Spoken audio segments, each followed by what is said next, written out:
அதை எப்போதுல இருந்து ஆரம்பிக்கணும்னா இன்னில இருந்து ஆரம்பிக்கணும். டைம் இல்ல. நீங்க எல்லாம் சினிமால தானே பார்த்திருப்பீங்க காலேஜ்னா என்னன்னு.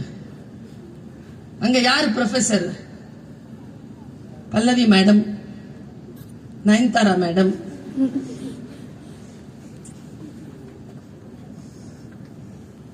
மாஸ்டர் அப்படிங்கிறவங்க எல்லாம் நடிகர்கள் தான். அதெல்லாம் ரீல். இங்க உட்கார்ந்து இருக்காங்கல்ல, இவங்க எல்லாம் தான் ரியல். அவர்கள் இல்லை வாழ்க்கையை செதுக்கக்கூடியவர்கள், இவர்கள் தான் வாழ்க்கையை செதுக்கக்கூடியவர்கள். இவர்களை கவனமாக பார்த்துக் கொள்ளுங்கள், பின்பற்று. ஒண்ணும் இல்ல, ஒரு வேலையே உங்களுக்கு மிகப்பெரிய கனவோடு இந்த தாய் தந்தை, நான் இப்படி சொல்றேன் சார், சில பெற்றோர்களுக்கு தன்னுடைய வருட வருமானம் தான் அந்த குழந்தைகளுடைய வருட சம்பளம், இங்க கொடுக்க வேண்டிய ஃபீஸ். பெற்றோர்களுடன் நீங்கள் வந்து உட்கார்ந்து இருக்கிறீர்கள். நான் இந்த இன்ஸ்டிடியூஷனுக்கு ஒரு ரிக்வெஸ்ட் கொடுக்கிறேன், ஒரு ரிக்வெஸ்ட். இனி வரும் காலங்களில் அம்மா அப்பாவோட சேர்ந்து பிள்ளைகளை உட்கார வைங்க. இந்த ஃபர்ஸ்ட் டே மட்டும் உட்கார வச்சுட்டு நீங்க கொடுக்கிறீங்கல்ல ஐடி கார்டு, அத அந்த பெற்றோர்கள் கிட்ட கொடுத்துட்டேங்க. அந்த பெற்றோர்களிடம் பணிந்து அவர்களிடம் இருந்து முத்தம் வாங்கி கொண்டு அவர்கள் அந்த கார்டை அவர்கள் தன்னுடைய கரங்களில் பெற்றுக் கொள்ளட்டும். அவர்களுக்கு தெரியும் அதனுடைய பெருமதி என்ன. Do it from next year, if possible from this year. ஒரு இமோஷனல் பாண்டிங்கோட குழந்தைகளே உங்களுடைய வாழ்க்கையில் நீங்கள் முதல் காலடியை எடுத்து வையுங்கள். ஒருத்தர் ஒரு வேலை செஞ்சுக்கிட்டு இருக்கான், ஒரு கல் உடைச்சிட்டு இருந்தானா. நேற்றுதான் ஒரு ப்ரொஃபசர் சொன்னாரு ஒரு காலேஜ்ல, எனக்கு ரொம்ப பிடிச்சது அந்த உதாரணம். 3 பேர்கிட்ட ஒரே கேள்வியை கேட்டிருக்காங்க, என்னப்பா பண்றேன்னு. என் தலையெழுத்து கல்ல உடைச்சிட்டு இருக்கிறேன் சார். நான் இன்னொருத்தங்கிட்ட கேட்டிருக்காங்க, சார் என் குழந்தையும் என் மனைவியும் சாப்பிடறதுக்கான சாப்பாடு இந்த கல் உடைச்சாதான் சார். நான் உழைச்சிட்டு இருக்கேன் சார், அன்றாடத்துக்காக உழைச்சிட்டு இருக்கேன் சார். 3வது ஆள் கிட்ட கேட்டானா, நான் கோயிலை கட்டிக்கிட்டு இருக்கேன் சார். நான் கல் உடைப்பது கோயிலுக்காக. நீங்கள் எதை நினைத்து கொண்டு ஒரு காரியத்தை செய்கிறீர்கள் என்பதில் கவனம் குழந்தைகள். கம்பல்ஷன்ல பண்றீங்களா, அன்றாடத்திற்காக பண்றீங்களா, இல்லை மிகப்பெரிய லட்சியத்திற்காக பண்றீங்களா? அம்மா உனக்கு ஒரு வார்த்தை சொல்லிவிட்டு போகிறேன், உன் வயதில் எனக்கு மகன் இருக்கிறான்.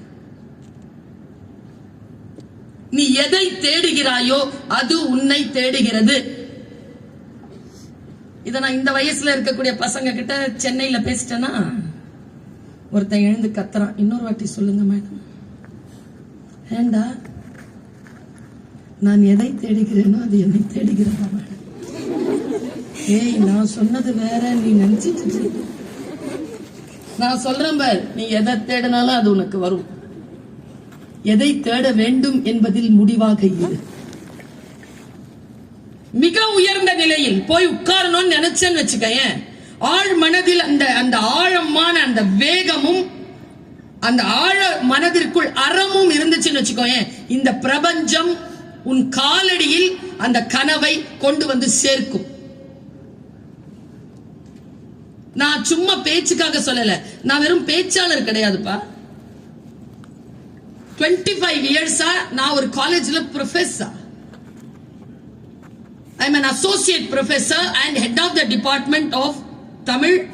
Justice Bashir Ahmed Said College for Women. It's a aided college. And I have been working there from 1999. என் கிளாஸ்ல யாரும் ஃபெயில் ஆனதில்லை, ஃபெயில் ஆக விட்டதில்லை. ஆனா நான் இப்போ அந்த ஹெட் ஆஃப் த டிபார்ட்மெண்ட் இப்போ நான் இல்ல. ஏன் இல்ல தெரியுமா? ரொம்ப கூர்ந்து கவனி. உன் வாழ்க்கையை நீ செதுக்கிக் கொள்கிறாய். உன்னுடைய ஆழ் மனதில் இருக்கக்கூடிய அந்த அறம் சார்ந்த அந்த விருப்பத்தை இந்த பிரபஞ்சம் நிறைவேற்றுகிறது. நீ எங்கே இருக்க வேண்டும் என்று கரஸ்பாண்டன்ட் சார் ஒரு கேள்வி கேட்ட பொழுது, நீ வெளியில சொல்லணும்னு கூட கிடையாது, கண்ணை மூடி தியானி என்று சொல்லும் பொழுது எத்தனை பேருக்கு அந்த காட்சி பளிச்சுன்னு வந்ததுன்னா வந்திருக்காரு. பளிச்சுன்னு வரணும்னா அதுக்குன்னு பிராக்டிஸ் இருக்கணும், அதுக்குன்னு தகுதி இருக்கணும். தன்னெஞ்சறிவது பொய்ய இருக்க, உன் ஆழ் மனம் தெரியும், நீ எந்த லெவல்ல இருக்கிறன்னு உன் ஆழ் மனசுக்கு தெரியும். அந்த மனசுக்கு புரிஞ்சிருச்சுன்னா, அதுக்கு பெரிய கனவு வந்துருச்சுன்னா அதை நீ எட்ட போகிறாய் என்ற அர்த்தம்.